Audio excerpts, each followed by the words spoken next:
দেখতে পাচ্ছ যে ব্রুটটা দেখছো খুব মোটা। একটা ব্রুট তো ধরো এটা কিসের সমান দাদা, মনে হচ্ছে তেলাপিয়ার মতো। হুম, 800 গ্রাম 900 গ্রাম ওজন হবে।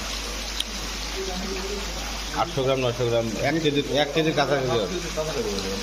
এবারে যে 600 গ্রাম আছে, 500-600 গ্রাম।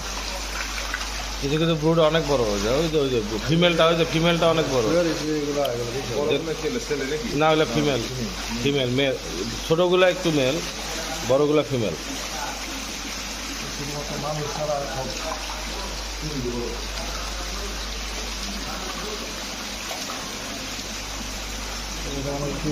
প্রায় 8-9 গ্রাম উপরে।